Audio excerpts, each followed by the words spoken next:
আসসালামু আলাইকুম। ঈদ উল ফিতরের পরের দিন আমাদের এলাকার ছেলেদের নিয়ে day night short pitch cricket খেলার আয়োজন করেছিলাম।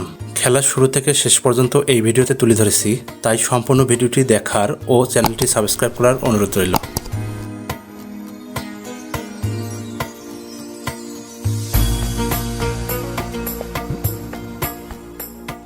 খেলাটি আমাদের এখানে প্রাইমারি স্কুল মাঠে অনুষ্ঠিত হবে, তাই স্টেজ তৈরি, মাঠ ডেকোরেশন সহ যাবতীয় কাজ আমরা নিজেরাই করতেছি।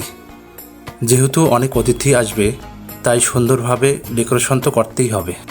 প্রথমে স্টেজ তৈরি কাজ শুরু করলাম। পাশে দাঁড়িয়ে শ্রদ্ধায় স্যার আমাদের বিভিন্ন নির্দেশনা দিচ্ছে। আমি বাঁশগুলো বেঁধে দিচ্ছি এবং এখানে ছোট বড় সকলেই কাজে সাহায্য করতেছে। বিশেষ করে ইসমাইল হোসেন খেলার আয়োজন থেকে শুরু করে অক্লান্ত পরিশ্রম করে যাচ্ছে, তাই সব কৃতিত্ব আমি তাকেই দেব।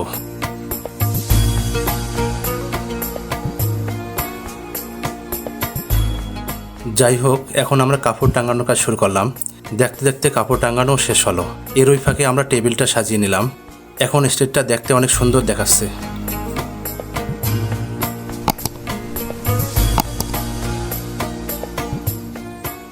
এরপর মাঠের চারদিকে কিছু কিছু জায়গায় কাপড় দিয়ে বাউন্ডারি দেওয়া হলো।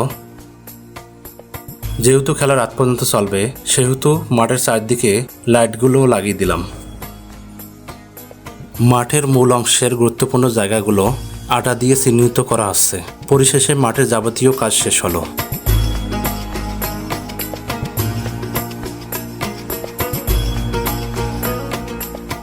এবার খেলা শুরুর জন্য প্রস্তুতি নেওয়া হচ্ছে। মনে করিয়ে দেই, এলাকার সকল খেলোয়াড়দের নিয়ে 3টি দলে বিভক্ত করা হয়। প্রতিটি দলের 3টি করে মোট 9টি খেলা অনুষ্ঠিত হবে। যাই হোক, খেলোয়াড়রা মাঠের ভিতরে দুই পাশে লাইন হয়ে দাঁড়িয়েছে। সম্মানিত অতিথিরা কিছু নির্দেশনা দিচ্ছে। আমরা মাদককে না বলবো এবং আমরা এই খেলাধুলার মাধ্যমে যে অনেক কিছু থেকে আমরা মুক্ত থাকি। যেমন খেলাধুলা করলে শারীরিক কসরত যেমন হয়, মন ফ্রেশ থাকে, ব্রেন ঠিক থাকে, কিন্তু সেইটা যদি আমরা খেলাধুলা থেকে দূরে থেকে ছেলেপেলাকে বিশৃঙ্খলাভাবে বেড়াই, তখন জানি সবকিছু নিয়মগুলো সবারই পাড়াপত্রিক আলাদা আলাদা হয়। এখানে আমরা কিছু আমাদের এখানে আজ কেমন ডিসিশন হবে বা কিভাবে। সম্মানিত আম্পায়ার জনাব মোহাম্মদ আনোয়ার হোসেনকে খেলা পরিচালনা কমিটির পক্ষ থেকে জার্সি উপহার দেওয়া হচ্ছে।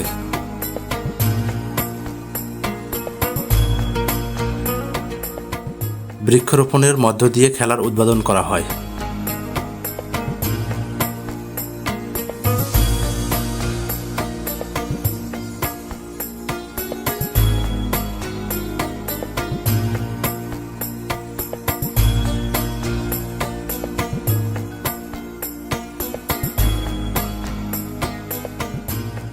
সম্মানিত আম্পায়ার স্যার খেলোয়াড়দের খেলা সম্পর্কে কিছু পরামর্শ দিচ্ছে এবং সেই সাথে খেলার জন্য টর্চ করে নিল। শুরুতেই বলেছি 3টি দলে বিভক্ত করে খেলা অনুষ্ঠিত হয়। তারা হলেন মুক্তাপাড়া রাইডার্স, ডাক লায়ন্স এবং ব্যাটল কিংস। ব্যাট করবেন, বল করলেন, প্রথম বল থেকে 4 রান যোগ হবে, 4টি রান যোগ হবে, রান সংখ্যা 13। আমার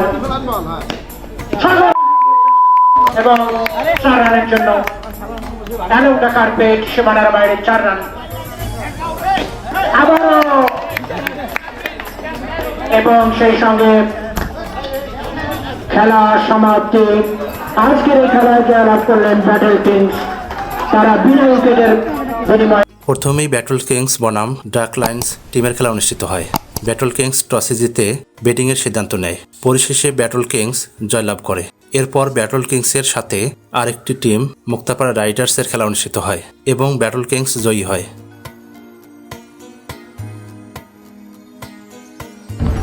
বল করবেন ইসাহক, প্রথম বল করলেন। 5ম ওভারে খেলা চলছে। স্ট্রাইক প্রান্তে আসাদ, ওখানে মিহাদের কাছ থেকে কিন্তু মিহাদ বলটাকে আটকাতে পারেনি।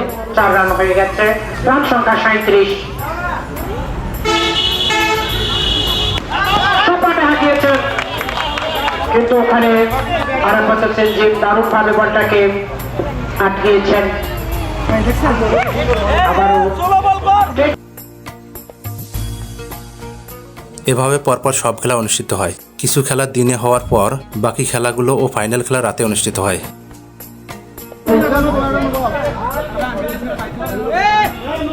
No ball. পরিশেষে খেলায় মুক্তাপুর রাইডার্স চ্যাম্পিয়ন হয় এবং পুরস্কার বিতরণের মধ্য দিয়ে খেলার সমাপ্তি হয়। ভিডিওটি ভালো লাগলে লাইক কমেন্ট করবেন এবং চ্যানেলটি সাবস্ক্রাইব করতে ভুলবেন না। আবারও হাঁপিয়েছিল, কিন্তু বল ব্যাটে লাগলো না। সুন্দরভাবে মেরে দিল সেখানে ফিল্ডার ছিল।